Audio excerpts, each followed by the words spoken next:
vous tous. Nous sommes maintenant, comme vous le savez, dans le palier 4, c'est-à-dire le palier d'alerte rouge. Mais nous avons tout de même, jusqu'à présent, le privilège de pouvoir nous rencontrer ensemble par la grâce de Dieu et nous voulons en profiter au maximum pour rendre grâce à notre Dieu en cette fin de semaine d'Action de grâce. La fête d'Action de grâce au Canada fut célébrée pour la première fois le 6 novembre 1869. Et à partir de ce moment-là, annuellement, on avait cette fête-là.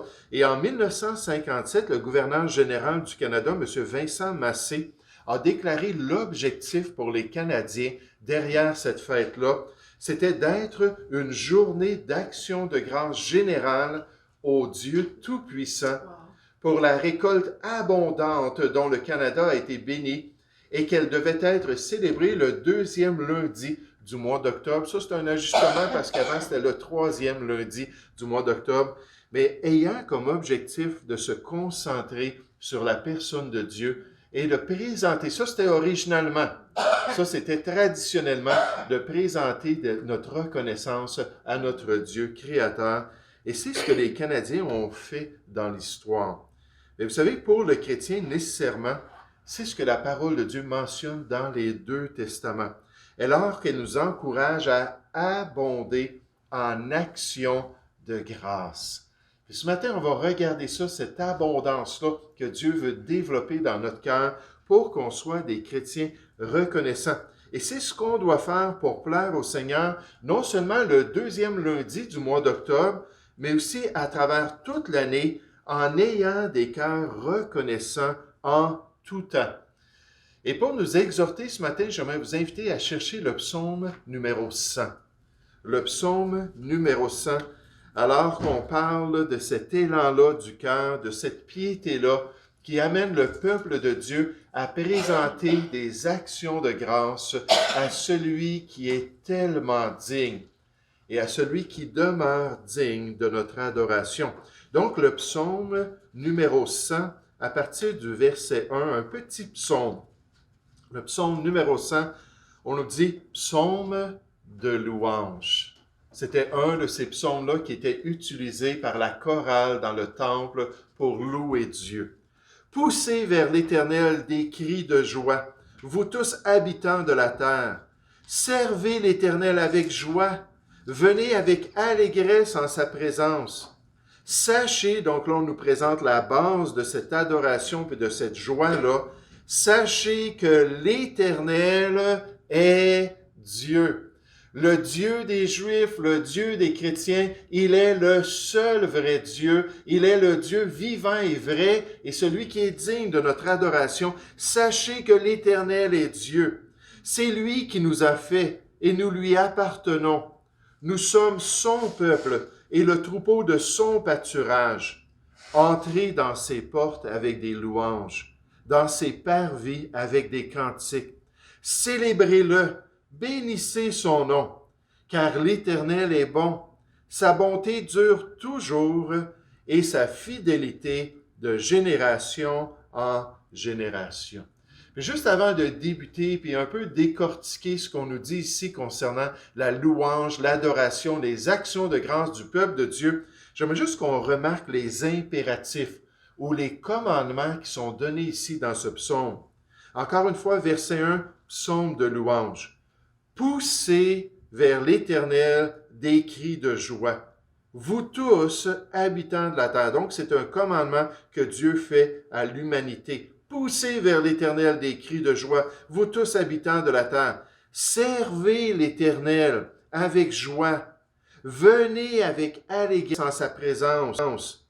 Sachez que l'Éternel est Dieu. C'est lui qui nous a fait et nous lui appartenons. La terre et tout ce qu'elle possède appartient à Dieu. Nous sommes son peuple et le troupeau de son pâturage. Entrez dans ses portes avec des louanges. Et ici, le mot, c'est le mot action de grâce en hébreu. Entrez dans ses portes avec des cœurs reconnaissants. Entrez dans ses parvis avec des cœurs remplis de louanges auprès de notre Seigneur. Dans ses parvis avec des cantiques. Célébrez-le. Bénissez son nom.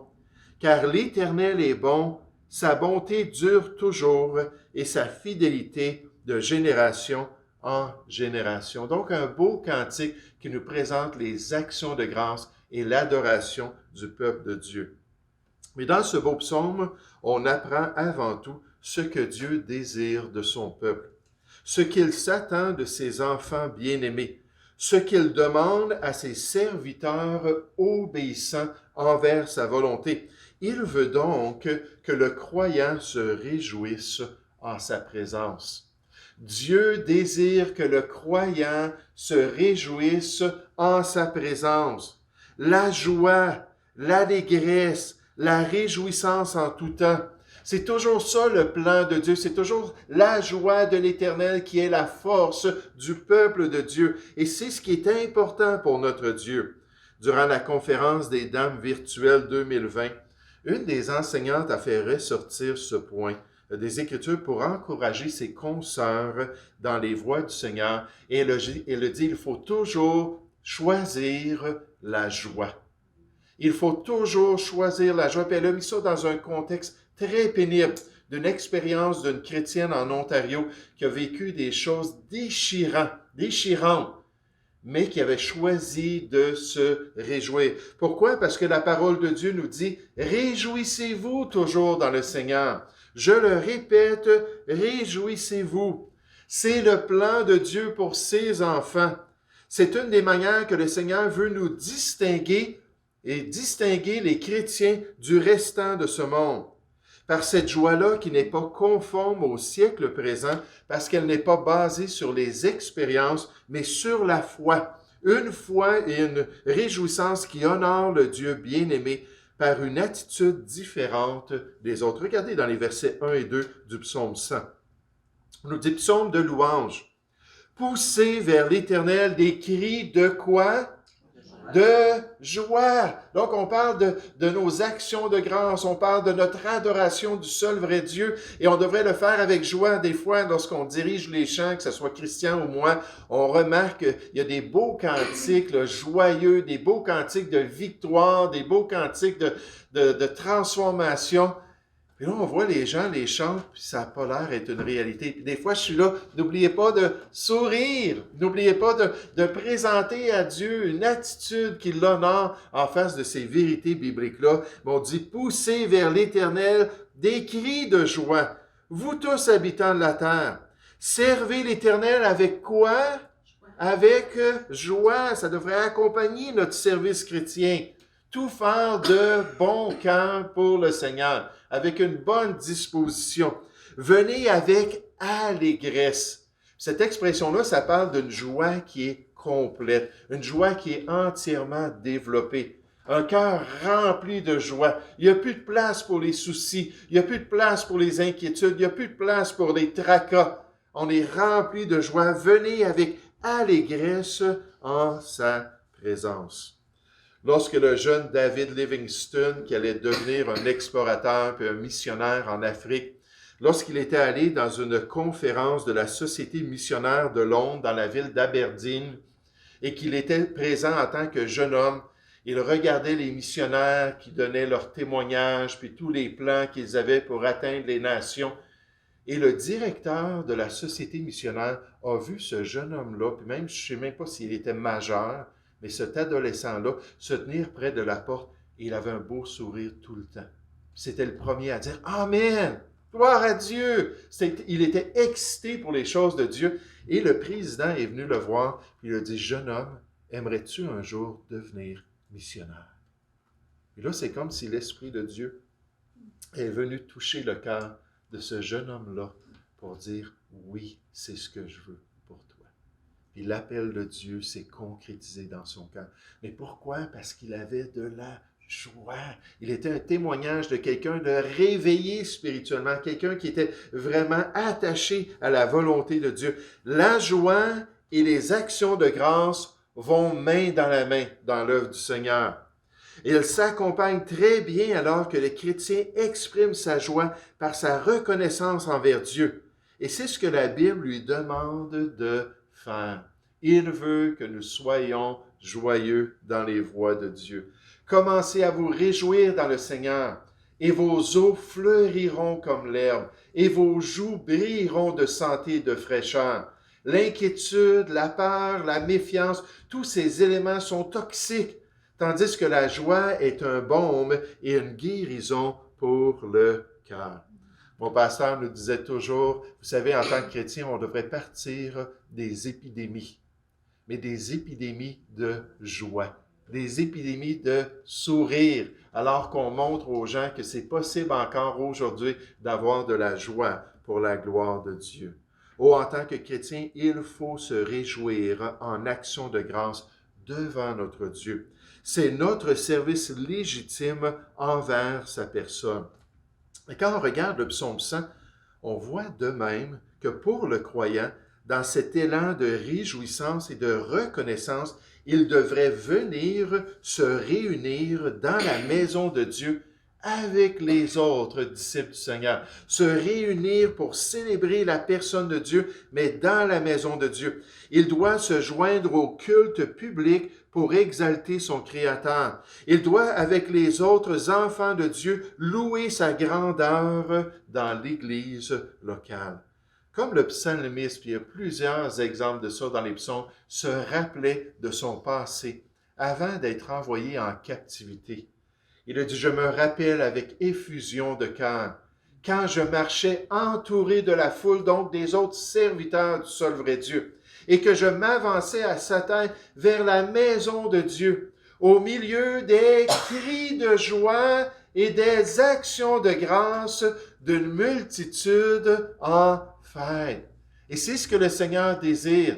C'est ce que notre Dieu veut, qu'on puisse venir ensemble, qu'on puisse se réunir. Le mot ecclésia, église, ça veut dire de pouvoir former une assemblée de chrétiens, une assemblée de ceux qui ont connu le salut en Jésus-Christ, de ceux qui marchent avec le seul vrai Dieu pour pouvoir se réjouir dans le Seigneur. David avait eu le même souvenir lorsqu'il était persécuté par différentes personnes.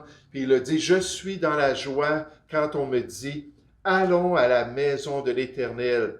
Nos pieds s'arrêtent dans tes portes, Jérusalem, pour aller au tabernacle de Dieu. Jérusalem, tu es bâtie comme une ville dont les parties sont liées ensemble. C'est là que montent les tribus de l'Éternel, donc le peuple de Dieu selon la loi d'Israël, pour louer le nom de l'Éternel.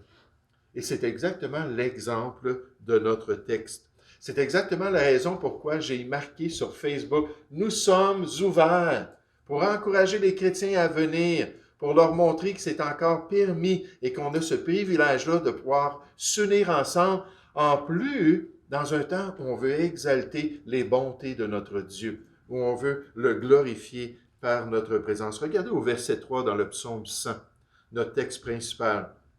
Au verset 3, on nous dit « Sachez que l'Éternel est Dieu. » Et nécessairement, il n'y en a point d'autre. Sachez que vous avez tout un privilège en tant que serviteur du Seigneur, de pouvoir vous approcher du seul vrai Dieu, d'accomplir sa volonté. C'est lui qui nous a fait et nous lui appartenons. Donc, nous avons encore un plus grand devoir parce qu'on appartient à Dieu. Nous sommes son peuple et le troupeau de son pâturage.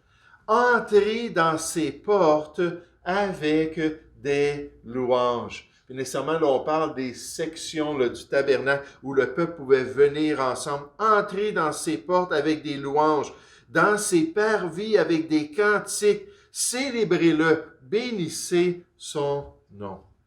Oh, la louange de la congrégation et les actions de grâce envers Dieu sont de pair.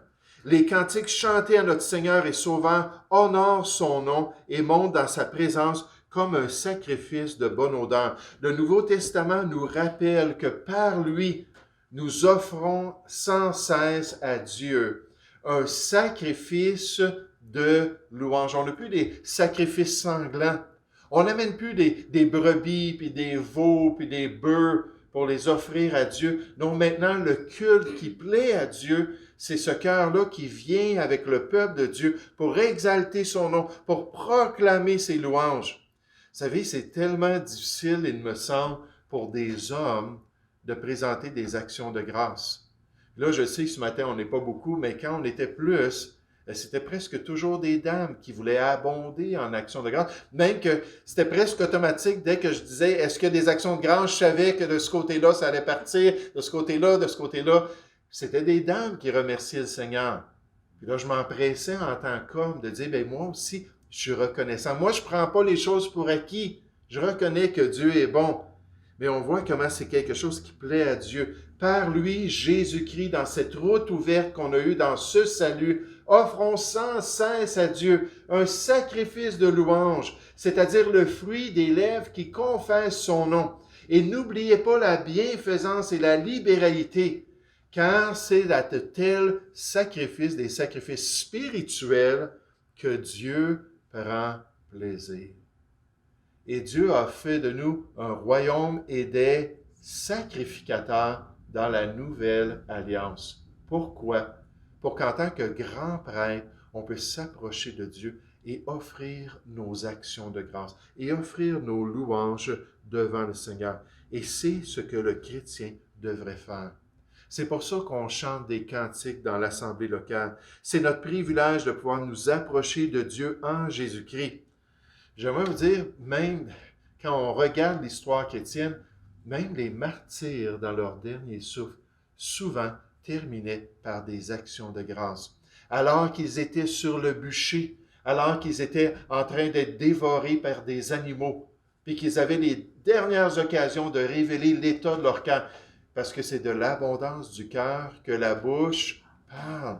Je me demande combien de chrétiens seraient là. Oui, oui, oui, voltigeur, voltigeur. Puis oui, puis pour toutes sortes de choses, des sports, puis toutes sortes d'acclamations dans le monde, là, il y a plein d'énergie. C'est une des choses qui me frappait quand j'allais avec un jeune homme qui m'invitait à aller voir les voltigeurs quand il passait dans le coin. Puis il voulait avoir de la communion fraternelle. Puis là, je l'accompagnais parce que c'était presque la seule activité que je pouvais faire avec lui. Mais moi, les sports professionnels, personnellement, ça ne m'intéresse pas. Quand ça va être le Super Bowl là, en 2021, si ça existe encore en 2021, on ne fermera pas l'église pour ça. Là. C'est pour ça qu'ils le font dans l'après-midi maintenant. Mais on ne fermait pas l'église pour ça, mais c'est correct. Il n'y a rien de mauvais avec ça. Mais j'allais là, puis là, je regardais la partie, je profitais pour parler avec lui, voir de ses nouvelles, puis apprendre un petit peu ce qui se passait dans sa vie. Mais ce qui me frappait le plus, bien, à chaque fois, c'était de sortir de là, puis de voir l'enthousiasme des gens pour des personnes qui se promènent pour frapper une petite rondelle sur la glace. Quelqu'un a dit, mais pourquoi est-ce que tous ces gens-là qui sont riches ne vont pas tout simplement au magasin tous s'acheter une rondelle? Là, il n'y aura plus besoin là, d'avoir cette compétition-là. Mais c'est correct. Mais encore une fois, de voir des gens, ouais, la trompette, puis être excités. Puis là, de voir les chrétiens qui ont des valeurs éternelles, qui ont une relation extraordinaire, puis quelque chose qui n'est pas éphémère. Puis là, on a de la misère à les encourager à être zélés, puis à être joyeux. On nous dit que le chant des martyrs chrétiens allant à leur mort dans les arènes de Rome, a rapidement alerté les autorités de l'Empire romain du fait qu'une force nouvelle et révolutionnaire, surtout dans l'âge héroïque, les 300 premières années de l'ère chrétien, mais de cette force nouvelle et révolutionnaire qui était en train de naître. Quand la population assoiffée de sang et assoiffée de plaisir voyait les chrétiens chanter alors qu'ils entraient sans crainte dans les amphithéâtres où les lions affamés les attendaient pour les dévorer, la population était remplie de respect et d'étonnement envers ces gens-là. Parce qu'eux aussi, ils en avaient des dieux. Eux aussi, ils offraient une certaine piété à leur panthéon de divinité, mais jamais avec une réalité en face de la mort qui les poussait à adorer leur seul vrai Dieu. Quel contraste! Quelle œuvre merveilleuse dans le cœur de celui qui connaît le seul vrai Dieu. Je me souviens de ce célèbre agnostique-là qui était un écrivain qui s'appelait Robert Ingersoll. Lorsqu'il est décédé, il avait donné des avis. Ça avait été propagé, là, les avis de cet homme-là qui était un athée, qui disait ne pas croire dans l'éternité, ne pas croire en Dieu. Puis dans ses avis funéraires, il avait dit « Il n'y aura pas de chant du tout lors de mes obsèques. Ne cherchez pas les hymnes, Ne cherchez pas les cantiques, les oratoires, les chants de Noël, les chants spirituels, car il n'y en aura pas parce que nous sommes des infidèles, des agnostiques et des sceptiques. Puis quelqu'un a rendu comme témoignage qu'effectivement, sans Dieu, cet homme-là dans sa vie, sans Christ, sans la rédemption, sans la révélation divine, sans une espérance quant aux choses à venir, pourquoi aurait-il le désir de chanter des cantiques à Dieu? Oh, les gens de ce monde peuvent chanter bien les choses, mais ils n'ont pas de relation avec le seul vrai Dieu. Et nous, en tant que chrétiens, on doit se rassembler ensemble pour chanter ces louanges-là au Dieu vivant, comme ce psalmiste et le peuple de Dieu dans l'Ancienne Alliance qui voulaient être fidèles au culte commandé par la loi de leur Dieu. Mais enfin, lorsqu'on regarde cette joie-là, lorsqu'on regarde ce rassemblement-là, lorsqu'on regarde la possibilité d'offrir des actions de grâce à Dieu, il faut considérer que le Dieu des croyants ne change pas. Le Dieu qui est digne de notre adoration, le Dieu qui est digne de nos actions de grâce, ne change pas. Lui, en contraste avec l'être humain, demeure toujours le même. C'est celui chez lequel l'abbé nous dit il n'y a ni changement, ni ombre de variation. Et il est toujours présent pour fortifier ses serviteurs dans leurs bonnes résolutions chrétiennes, comme on a mentionné tout à l'heure. Dieu veut développer une routine dans notre quotidien. Dieu veut faire en sorte qu'on soit vraiment des disciples de Christ, des gens disciplinés, pour pouvoir suivre ses instructions, pour pouvoir mettre en pratique sa parole. Puis il est là pour nous fortifier, il est toujours fidèle et il nous permet d'accomplir sa volonté. Regardez comment le psaume termine au verset 5. Après avoir parlé de cette réjouissance, de cette allégresse, de ces gens qui se rassemblent ensemble pour venir adorer Dieu, on nous dit au verset 5, « Car l'Éternel est bon, et sa bonté dure toujours, et sa fidélité de génération en génération. » Le Dieu qui commande les actions de grâce, les dieux qui commandent la louange de son peuple, les dieux qui commandent cette adoration-là digne de sa personne, est toujours là. Et si son peuple veut demeurer fidèle envers lui, s'il veut persévérer dans ses actions de grâce et son adoration, s'il désire bien le faire pour la gloire de Dieu, alors c'est certain que Dieu va être là pour lui permettre de l'accomplir. Mais encore une fois, comme en toute chose, c'est un choix de notre cœur. Puis quand je demandais ça aux gens de donner des actions de grâce, des fois j'exhortais, il n'y en a pas d'autres, mais je ne poussais pas plus. Je ne voulais pas essayer de manipuler les gens. Je ne voulais pas essayer de les intimider. On voit ça beaucoup aujourd'hui, même dans les églises chrétiennes, l'intimidation, puis la manipulation pour essayer de nous faire sentir coupables, puis nous forcer à faire ce qu'on ne veut pas faire. Puis dès que j'avais donné un peu l'exemple, puis dès que j'avais donné un peu l'exhortation, je m'arrêtais là, parce que la joie, puis le fait de se réunir, puis nécessairement de présenter nos actions de grâce au Dieu fidèle, c'est un choix de notre cœur.